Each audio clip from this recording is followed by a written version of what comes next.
Bonjour et bienvenue sur Culture Passion, l'émission du pôle culturel de la radio web de l'UTL 65. Culture Passion ou embarquement immédiat vers la galaxie Culture 65.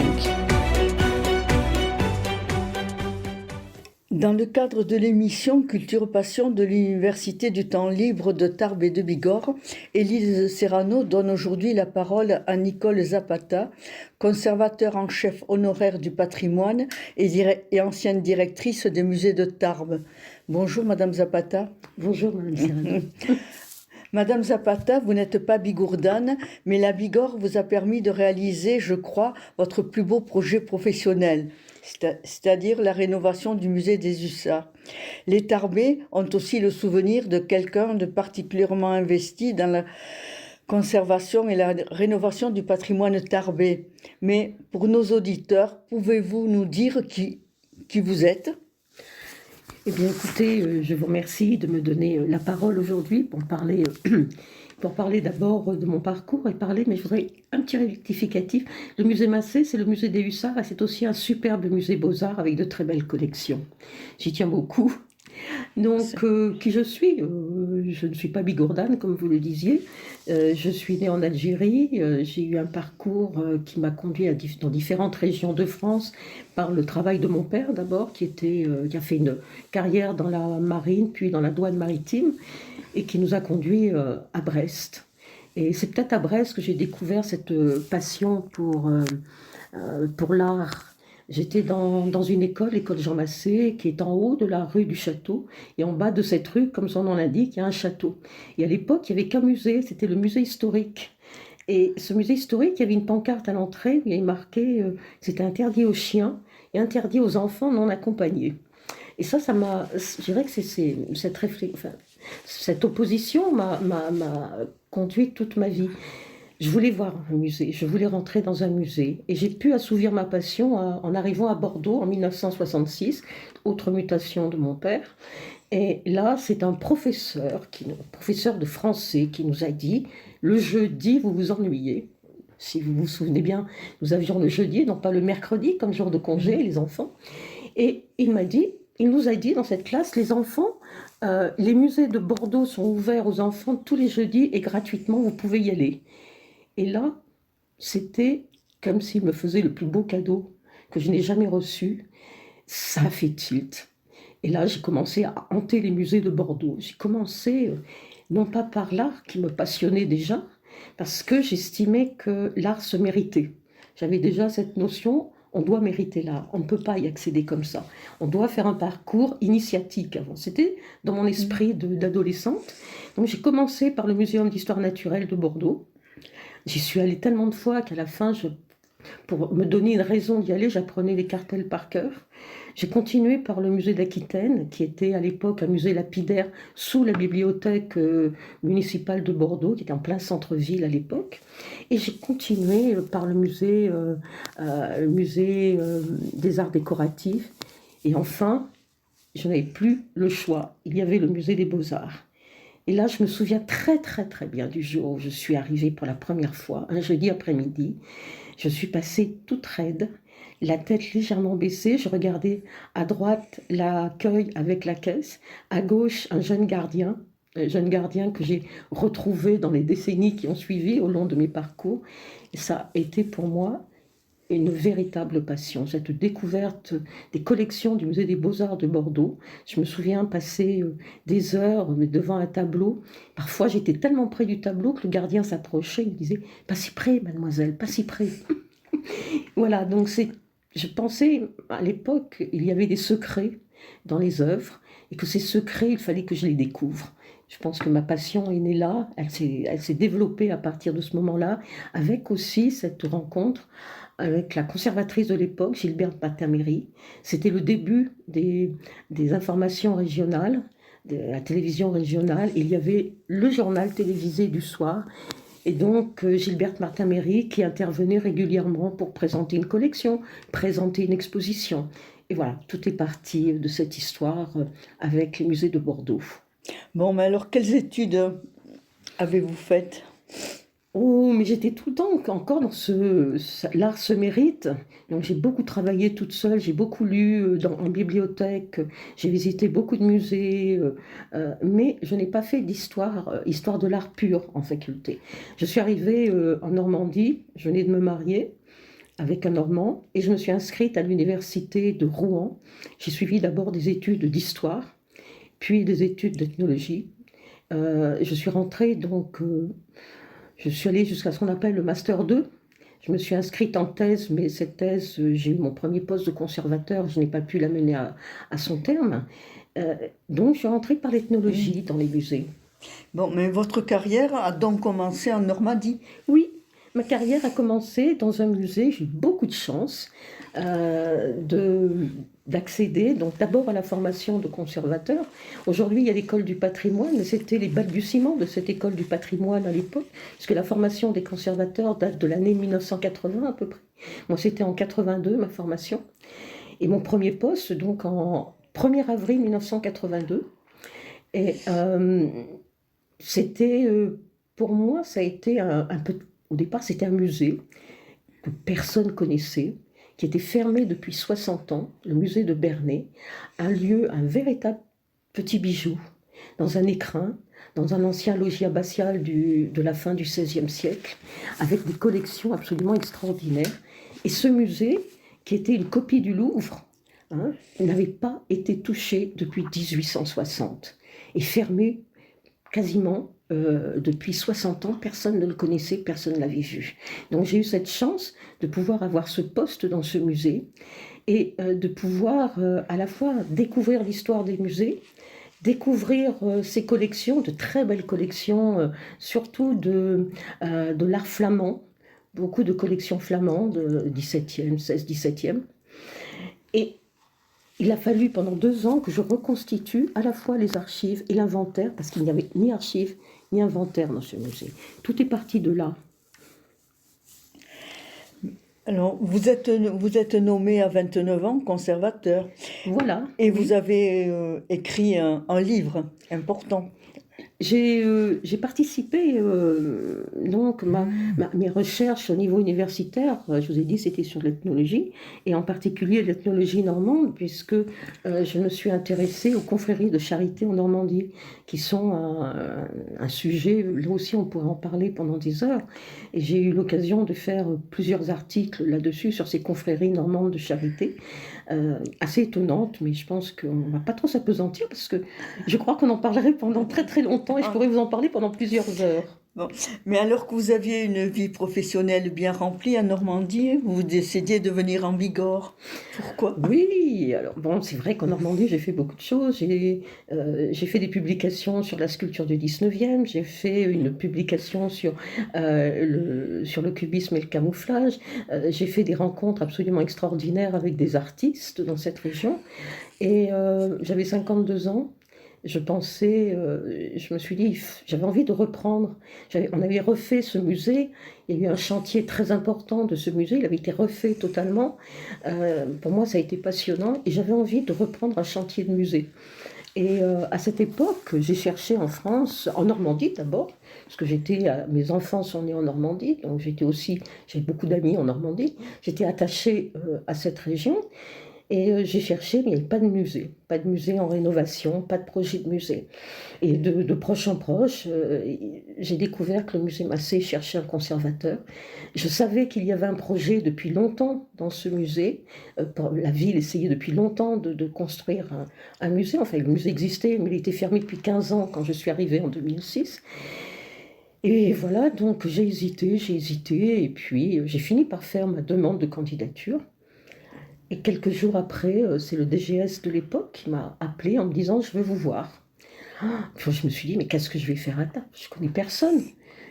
La région, je la connaissais un peu puisque je suis une passionnée des Pyrénées et j'ai sillonné avec mes enfants, avec mon mari, on a sillonné les Pyrénées très tôt et pendant très longtemps.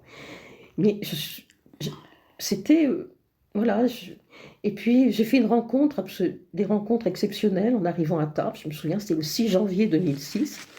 Le DGS m'a reçu dans son bureau.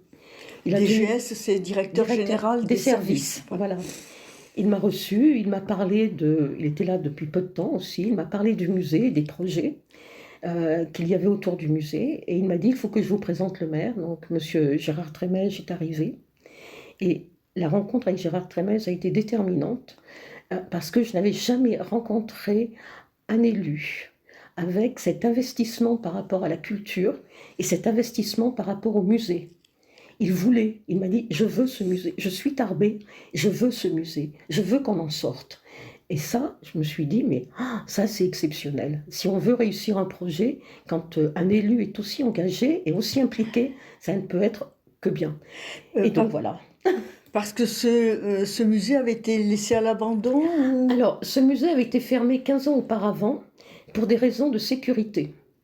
La commission de sécurité était passée et donc il ne correspondait plus aux normes de sécurité pour le public.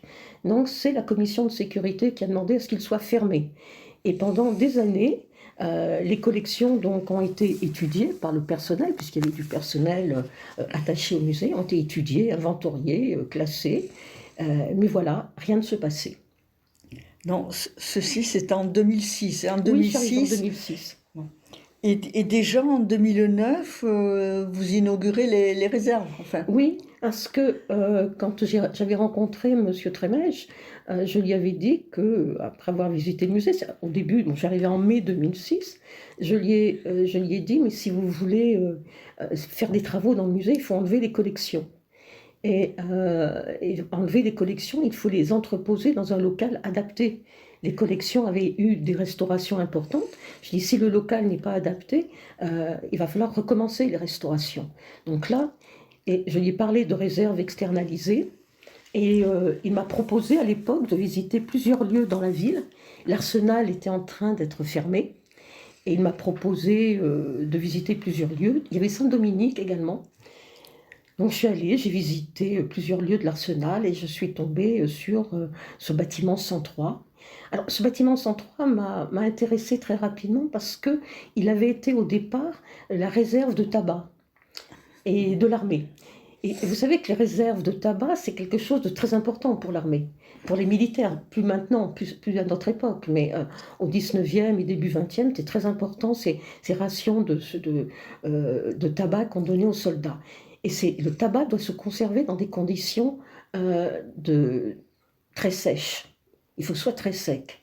Je me suis dit, ce bâtiment est hors d'humidité, c'est sûr. Et pour les collections du musée, c'est ce qu'il fallait. Donc je lui ai proposé de prendre le 103 et de faire ce projet autour du 103. Mais je lui ai dit, c'est un très grand bâtiment. J'ai dit, vous avez aussi un projet d'archives municipales et vous pouvez jumeler les deux, à la fois les archives municipales et les réserves du musée. C'est ce qui s'est passé. Et donc, ça c'était en mai 2006. On a inauguré ces réserves en avril 2009. Bon. Et ensuite, vous êtes attaqué, comme l'on dit, à la rénovation du musée. Mais oui, parce que ce musée, quand je l'ai découvert, c'est en 2006. Je le connaissais déjà, je l'avais visité très longtemps avant, mais c'était que des réserves. Les caisses, il y avait des cartons partout avec les collections, c'était bon, voilà. Donc il fallait le débarrasser pour pouvoir commencer à l'étudier. Donc ça a commencé en 2009, excusez-moi. C'est ça, en 2009, on a inauguré ces réserves. Et donc, entre 2009 et 2012, on a travaillé à la rénovation avec un architecte qui était M. Mazot, Monsieur Mazot de Paris, un très très grand architecte qui s'est beaucoup intéressé au musée. Et voilà, donc on a fait ce travail. Ça a été un travail très important parce qu'il fallait à la fois dans ce bâtiment, à la fois avoir un parcours Hussard, qui est un parcours historique, mais qu'il fallait rendre attractif, et en même temps présenter ses collections Beaux-Arts. Donc ça a été un sacré challenge où il fallait vraiment faire ce lien entre les Hussards et les Beaux-Arts. Je pense qu'à l'époque, nous l'avons bien réussi, mais l'équipe du musée était très présente. Jérôme Giraudet, qui est lui le spécialiste de l'histoire des Hussards, j'ai vraiment travaillé avec lui en étroite collaboration. Et Sylvie Gaillard, pour la partie Beaux-Arts, on a été vraiment très complices également. Voilà. Oui, vous avez voulu en faire un lieu pédagogique et un lieu aussi ouvert. De délectation. un lieu aussi de délectation, un endroit, puisque moi j'ai beaucoup de plaisir à entrer dans les musées. Je vais vous faire une confidence, ne pas répéter, c'est que j'aime les musées quand il n'y a personne. Et quand je visitais le musée des Beaux-Arts enfants, Beaux-Arts de Bordeaux, j'étais toute seule. Ne vous le direz pas. Donc, mais j'ai eu envie aussi de faire partager ma passion pour les musées, cette passion de l'art. Donc le parcours Hussard a été fait. Vous savez, quand on fait un parcours, on raconte une histoire aux visiteurs. Le visiteur ne s'en rend peut-être pas compte, mais elle doit être présente, cette histoire. C'est une histoire qu'on raconte. Et sur le parcours Hussard, nous avons fait, par exemple, tout un système de cartels où il y avait le cartel ordinaire, qu'on trouve dans tous les musées, le petit cartel en carton, des cartels numériques et un troisième et des écrans de télévision pour aller plus loin à chaque fois dans la recherche. C'est-à-dire que le visiteur qui voulait en savoir plus pouvait aller au-delà, mais on n'a pas voulu imposer aux visiteurs un discours historique, scientifique, très poussé. Si le visiteur ne veut que regarder et avoir le plaisir des yeux, il peut s'arrêter et avoir que le plaisir des yeux, le plaisir des yeux. S'il veut en savoir plus, il a cette possibilité d'aller chercher l'information, elle est à sa disposition. Donc pour moi, c'était important ça. Alors, vous êtes resté 13 ans au musée Masséen, vous y avez... 13 ans, oui. 13 ans, d'accord. Mais maintenant, à la retraite, vous n'avez pas intéressé de vous intéresser à l'art. Vous n'avez pas arrêté, par contre, de vous intéresser à l'art. Hein. Je sais que vous avez fait beaucoup d'inventaires. Oui, et je dirais que je ne pensais pas, quand j'ai pris ma retraite en mai 2019, je ne pensais pas, je ne savais même pas ce que j'allais faire. Je savais que j'ai toujours des relations étroites avec la Normandie. Il y a une maison en Normandie également. Mais je ne savais pas trop, donc et je me suis retrouvée comme ça. Et ce qui s'est passé, c'est qu'en 2019, d'abord il a fallu que je règle des problèmes familiaux, le décès de mon père, à la suite du décès de mon père. Et puis après, il y a eu le décès d'Alain Laborde. Alain Laborde. Oui. Ce peintre de Tarbes qui était très discret, qui était un grand monsieur, qui était professeur au lycée Marie Curie de Tarbes, qui a été aussi mon professeur de tango. Et cet Alain Laborde avait été peintre, assez discret, mais les Tarbais le connaissent par les grandes affiches de tango. C'est lui qui a réalisé les grandes affiches de tango du festival de tango tous les ans. Et Alain Laborde, donc j'ai pu le côtoyer, aller dans son atelier, voir ses œuvres. Et quand il est décédé, avec des amis à lui, Manet Bruyère, Nicole Serin et Jean, nous avons proposé à ses enfants de fixer la mémoire de cet Alain Laborde, fixer la mémoire de sa maison, qui est un véritable cabinet de curiosité, un lieu absolument étonnant, et faire l'inventaire. Et on a fait cet inventaire pendant le dernier confinement, c'était en 2020, 20 ou 21, je me souviens, 21 le dernier confinement. Pendant toute la durée de ce confinement, on a pu faire l'inventaire d'Alain Laborde.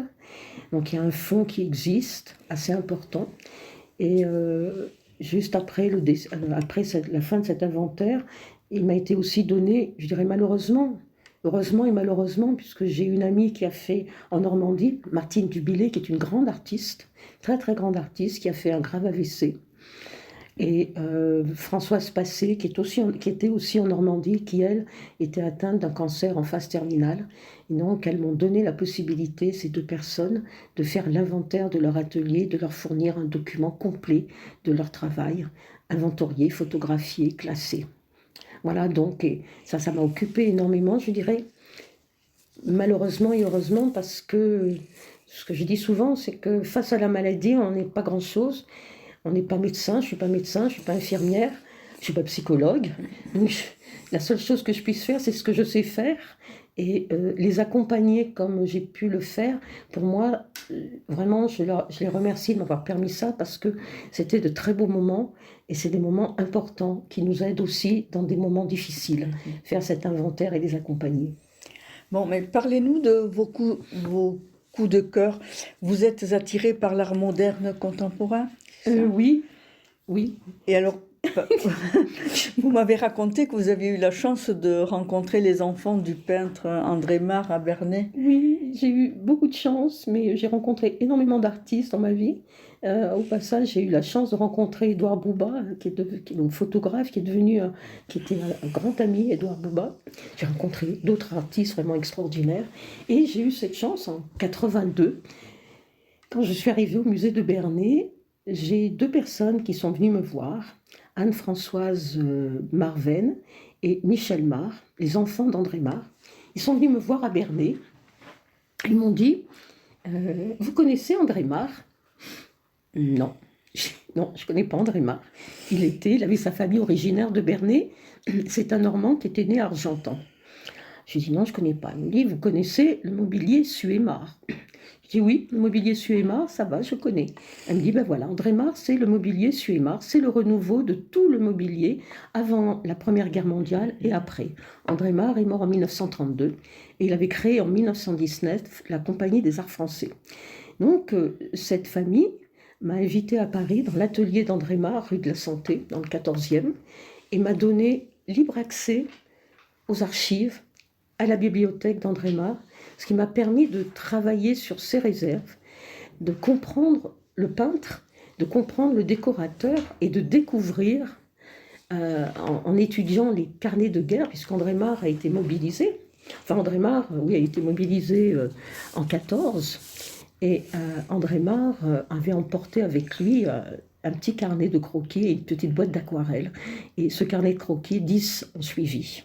Donc il avait 10 carnets sur cette guerre de 14. Et en étudiant ces 10 carnets, j'ai découvert, il parle à un moment donné, il est dans le camouflage. Et en travaillant sur le camouflage, je me suis dit, je sais ce que c'est. C'est dans l'armée, on sait ce que c'est. Et puis, il y a une artiste anglaise qui s'appelle Constance Lloyd, qui lui écrit en disant « Mon cher André, mais qu'est-ce que vous faites? Je ne comprends pas le camouflage. » J'ai demandé à des militaires, à des infirmières dans un hôpital militaire à Paris, et ça les a fait rigoler. Voilà ce qu'elle dit. Alors, je me suis dit, camouflage, qu'est-ce que c'est? Et je suis allée dans un dictionnaire de l'époque, le terme camouflage n'existe pas. J'ai regardé des dictionnaires, j'ai consulté des dictionnaires, et la première fois que je trouve le terme de camouflage apparaître, c'est en 1937. Et tout est parti de là. Qu'est-ce que le camouflage? À savoir, qu'en l'étudiant et en publiant ce catalogue, ce livre en 1997, j'ai mis en 97-98, j'ai mis en avant toute la relation entre le cubisme et le camouflage. Mais voilà, ça c'était une des grandes découvertes, et cette famille d'artistes, je suis toujours liée maintenant avec les petits-enfants, on continue à se voir et on continue à échanger. Mais cette exposition a été présentée à l'Arc de Triomphe de Paris, puis au Musée royal de Bruxelles. Oui, au Musée royal de l'armée de Bruxelles. Cette exposition a été sous le haut patronage du président de la République, qui était Jacques Chirac à l'époque. Voilà, donc c'est une exposition qui a eu... Elle s'appelait Cubisme et camouflage. Voilà, cubisme et camouflage. C'est très intéressant de voir comment les artistes cubistes se sont engagés, ce qu'ils ont fait, comment ils ont travaillé. Ça, c'était passionnant de découvrir. Et là aussi, on pourra en parler pendant des heures, si vous voulez. Bon, nous allons parler de la conférence que vous allez donner le 6 avril à l'Université du temps libre, l'intitulée année « Faux et usage de faux, la copie dans les musées ». Pouvez-vous nous dire quelle va être la teneur de cette conférence ? Écoutez, je voulais vous remercier de me donner cette possibilité aussi, à l'UTL, de me donner la possibilité de parler de ce sujet. Un sujet, je dirais, que j'ai découvert avec mes premières minutes de conservateur en Normandie. Ça a commencé là, en 1982, quand je rentre dans le musée pour la première fois en tant que conservateur. Il y a la personne qui m'accompagne me dit, il y avait des sculptures en plâtre, il y avait des grands bas-reliefs en plâtre, et cette personne me dit, débarrassez-nous de toutes ces cochonneries. Et je lui dis, mais je sors de l'école du patrimoine, j'ai quand même une formation. Je lui dis, il y a une loi de 1945 qui protège les collections des musées qui sont inaliénables et imprescriptibles. Et je lui dis à ce monsieur, écoutez, même si je le voulais, je n'en ai pas le droit. Et là, ça a commencé, je me suis dit, mais... Et puis il m'a dit, mais mettez du gros sel au pied des sculptures, ça va, avec le plâtre, ça va les faire disparaître. Et là, je me suis dit, mais pourquoi tant de haine face à l'art? Pourquoi cette haine? Et des copies, ce sont des copies, ce ne sont pas des copies. Qu'est-ce que c'est? Est-ce qu'une copie est un faux? Est-ce qu'elles ont leur place dans les musées? Et c'est parti de là. Donc j'ai commencé à étudier tous ces plâtres. Et j'ai fait une publication en 1987 sur la sculpture du 19e dans l'Eure, là-dessus. Et ça m'a permis, cette recherche m'a permis de rencontrer une femme extraordinaire qui était Anne Pinjot, la grande spécialiste de la sculpture du 19e.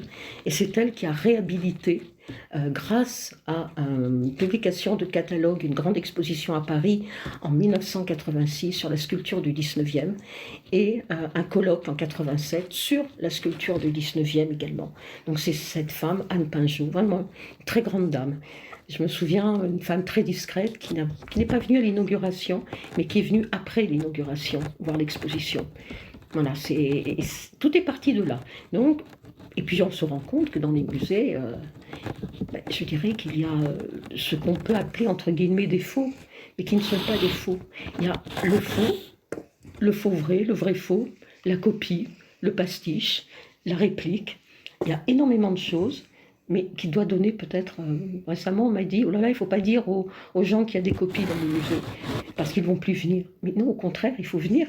Parce que c'est tellement, vous savez, métier, j'ai souvent eu l'impression d'être un Sherlock Holmes dans les musées.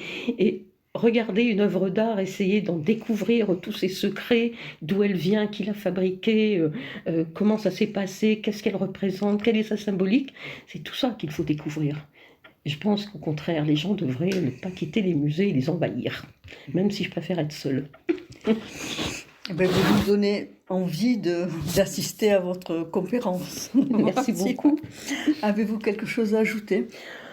Oh bien écoutez, moi je suis vraiment très heureuse de pouvoir parler de tout ce parcours, de ce que j'aime passionnément, cet art, de tous ces artistes. Je ne pourrais pas parler de tous les artistes que j'ai pu rencontrer au cours de ma carrière, mais j'avoue que le métier de conservateur n'a fait que me combler tout au long de ma carrière, même si c'est parfois très difficile, parce que c'est pas non plus évident d'être confronté à des collections et de confronté à des budgets municipaux. Je ne vais pas le dire aux élus, ils savent ce que c'est. Et souvent, on confond une exposition avec de l'argent, on mélange argent et exposition, et on ne se rend pas compte que l'importance qu'a l'art dans notre société aujourd'hui. Et je crois que plus que tout, l'art doit nous aider à nous épanouir, l'art doit nous aider à nous ouvrir, à mieux comprendre ce monde. Voilà, donc j'aimerais que les gens courent dans les musées et aient autant de plaisir que j'en ai eu. Bon, merci Nicole Zapata d'avoir permis aux auditeurs de l'Université du Temps Libre de découvrir votre parcours si riche. Moi, je vais citer les mots que M. Gérard Trémèche a prononcés en vous remettant les insignes d'officier des arts et lettres. Vous êtes une femme qui aime l'art, une femme compétente, qui a envie de transmettre, et surtout une femme d'un grand professionnalisme. Je rappelle que nos auditeurs pourront assister à la conférence que vous donnerez au STAPS jeudi 6 avril. Merci encore. Merci à vous.